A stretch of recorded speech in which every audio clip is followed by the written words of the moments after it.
జవానుగా పనిచేసి ఈ గ్రామంలో ఇక్కడ ఉన్న పరిస్థితుల దృష్ట్యా కేసీఆర్ గారు తిరిగి ముఖ్యమంత్రి కావాలి, హర్షవర్ధన్ రెడ్డి గారు తిరిగి ఎమ్మెల్యే కావాలి అనే ఉద్దేశంతో మా కోసం మాతో పాటు పార్టీలో బీఆర్ఎస్ పార్టీ గెలుపు కోసం పనిచేసిన సోదరుడు మల్లేష్ గారు చాలా అహర్నిశలు శ్రమించి హర్షవర్ధన్ రెడ్డి గారి నాయకత్వాన్ని బలపరుస్తూ ఈ గ్రామంలో విస్తృతంగా పనిచేయడం జరిగింది. సరే, దురదృష్టవశాత్తు రాజకీయాలు సహజం, మీకు తెలుసు. ఎన్నికలన్న తర్వాత ఒకరు గెలుస్తారు, ఒకరు ఓడతారు.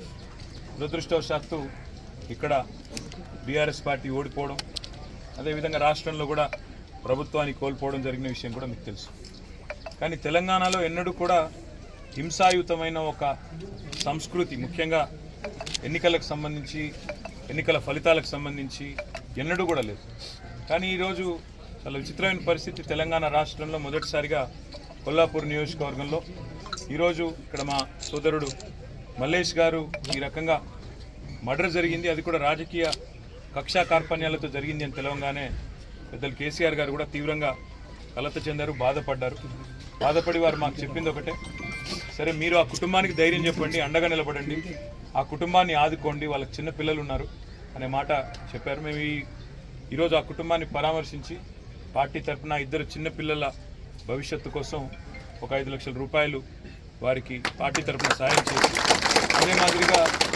అదే మాదిరిగా ఈరోజు రాష్ట్ర ప్రభుత్వాన్ని కూడా నేను కోరేది, ఇక్కడ ఉన్న మంత్రి గారిని కూడా నేను కోరేది, ఈ రకమైన సంస్కృతి మనకు మంచిది కాదు. ఎందుకంటే రాజకీయాల్లో గెలుపులు ఓటములు, ఒకరు గెలవచ్చు, ఒకరు ఓడొచ్చు. మీరు గతంలో మంత్రిగా ఉన్నారు, తర్వాత మాజీ మంత్రి అయ్యారు, ఈరోజు మళ్ళీ మంత్రి అయ్యారు. రేపటి రోజున మళ్ళీ హర్షవర్ధన్ రెడ్డి గారు కూడా తిరిగి మళ్ళీ తప్పకుండా మళ్ళీ పూర్వ కానీ ఈ రకమైన సంస్కృతి, ఈ రకమైన దాడులు, అదేదో ఆంబోతులు కొట్లాడుకుంటే మధ్యలో లేగదూడలు చనిపోయినట్టు కార్యకర్తలను ఇందులో సమిధలుగా చేసే ఏదైతే ఈ సంస్కృతి ఉందో ఇది మంచిది కాదు. నేను ఇక్కడ ఉండే మంత్రి గారికి, జూపల్లి కృష్ణారావు గారు కూడా చెప్తా ఉన్నా, కాంగ్రెస్ ప్రభుత్వానికి కూడా చెప్తా ఉన్నా, ఇది మంచిది కాదు. ఎందుకంటే తెలంగాణలో ఇది ఇదివరకు ఎన్నడూ లేదు. మేము కూడా గతంలో 10 ఏళ్ళు ప్రభుత్వంలో ఉన్నాం. మరి 10 ఏళ్లలో ఏ ఒక్క కాంగ్రెస్ కార్యకర్త మీద కానీ, కాంగ్రెస్ నాయకుడి మీద కానీ ఇట్లాంటి భౌతిక దాడులకు ఎన్నడూ కూడా మేము తెగబడలేదు, ఎన్నడూ కూడా ఇట్లాంటి సంస్కృతిని ప్రోత్సహించలేదు. ఆనాడు కూడా మేము ఇట్లాగే అనుకుంటే, మీరు అనుకున్నట్టే మేము కూడా అనుకుంటే, ఈ ఫ్యాక్షన్ సంస్కృతిని పెంచాలనుకుంటే ఈ రకమైన పరిస్థితి ఉండేది కాదు. కానీ నేను విజ్ఞప్తి చేసేది పోలీస్ యంత్రాంగానికి కూడా, ప్రభుత్వంలో ఎవరున్నా కుటుంబానికి న్యాయం జరగాలి. ఎందుకంటే జరిగింది ఒక హత్యకు ఎవరు పాల్పడ్డా, ఏ కారణం చేత పాల్పడ్డా అన్నీ కూడా వెలుగులోకి రావాలి. ఇందులో భూ పంచాయతీ అని అది ఇదని చెప్పి దీన్ని కొంత డైవర్ట్ చేసే ప్రయత్నం కూడా చేస్తూ ఉన్నారు. ఇది మంచిది కాదు. నేను కాల్ డేటా రికార్డ్స్ బయటపెట్టాలని డిమాండ్ చేస్తూ ఉన్నా. అదేవిధంగా ఇక్కడ ఏం జరిగింది అనే విషయంలో డీజీపీ గారు, ఈ జిల్లా ఎస్పీ గారు కూడా అవసరమైతే ప్రత్యక్షంగా విచారణ జరిపించి మరి వాస్తవాలు చెప్పాలి, ప్రజలకు తెలియజెప్పాలని చెప్పి కూడా డిమాండ్ చేస్తూ, ఆ కుటుంబానికి సంపూర్ణంగా మేము అండగా ఉంటాం, న్యాయం జరిగే వరకు వారితో ఉంటాం. ఆ కుటుంబంలో ఉండే చిన్నపిల్లలు కూడా ఇద్దరు ఉన్నారు, వారికి కూడా అండగా నిలబడతాం.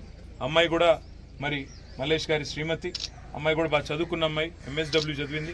తప్పకుండా వారికి కూడా ఏదో ఒక ఉపాధి కల్పించే ప్రయత్నం కూడా చేస్తాం. రాష్ట్ర వ్యాప్తంగా ఇలాంటి సంఘటనలు ఎక్కడ జరిగినా కార్యకర్తల కుటుంబాల పట్ల కానీ, మా నాయకుల పట్ల కానీ వారికి పార్టీ పూర్తి స్థాయిలో అండగా ఉంటుంది. మీరు ఎక్కడికైనా సరే, ఈ రాష్ట్రంలో ఏ మారుమూల ప్రాంతానికైనా, ఏ మారుమూల పల్లెకైనా మేమందరం కూడా పోతాము, మా కార్యకర్తలకు అండగా ఉంటాము.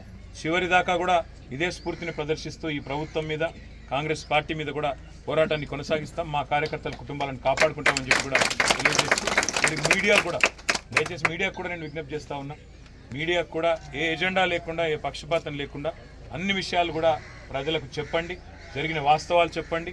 ఇట్లాంటి హత్యా రాజకీయాలను దయచేసి అందరం కూడా ఖండించాలి. ప్రజాస్వామ్యంలో ఈ సంస్కృతి మంచిది కాదు.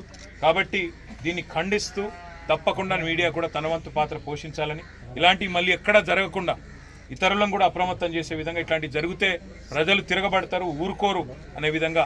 ఎందుకంటే రాజకీయాల్లో గెలుపు ఓటములు సహజం, కానీ ఇట్లాంటివి జరిగినప్పుడు ఒక మనిషి పోతే ఆ మనిషిని తీసుకొచ్చే పరిస్థితి ఉండదు. కాబట్టి ఆ కుటుంబం మరి ఇబ్బంది పాలయ్యే పరిస్థితి ఉంటుంది. కాబట్టి మీడియా కూడా దయచేసి క్రియాశీలంగా అందరికీ కూడా ఇట్లాంటి హత్యా రాజకీయాలని ఖండించే విధంగా మీరు కూడా దయచేసి మరి అందరినీ చైతన్యవంతులు చేయాలని చెప్పి కూడా విజ్ఞప్తి చేస్తూ, ఈ కుటుంబానికి న్యాయం చేయాలని చెప్పి నేను రాష్ట్ర ప్రభుత్వాన్ని డిమాండ్ చేస్తూ ఉన్నా.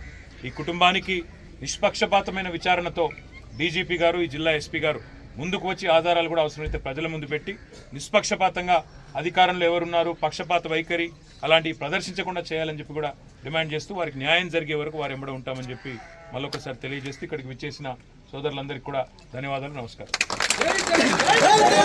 ఏదన్నా ఒక ఉద్యోగం కూడా ఇంతజాం చేస్తాము.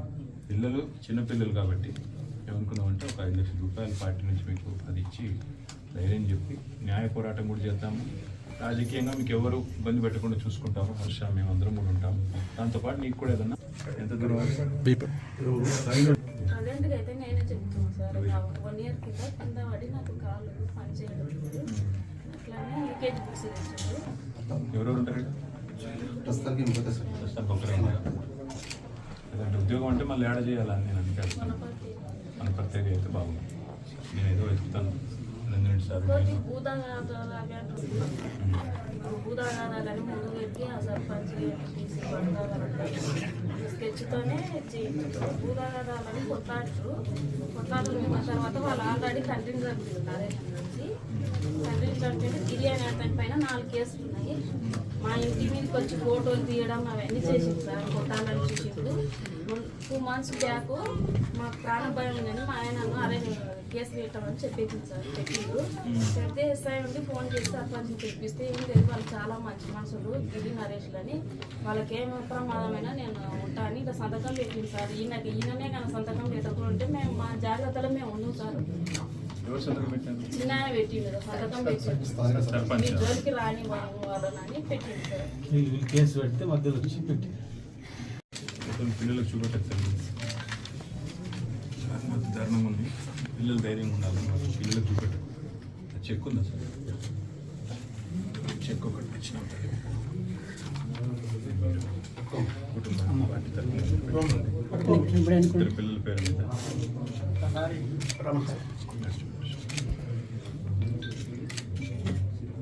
కానీ ధైర్యంగా ఉంటుంది. నీ ఎంబడ మేము అందరం ఉంటాము. పెట్టుకుని నీ దగ్గర పెట్టుకో.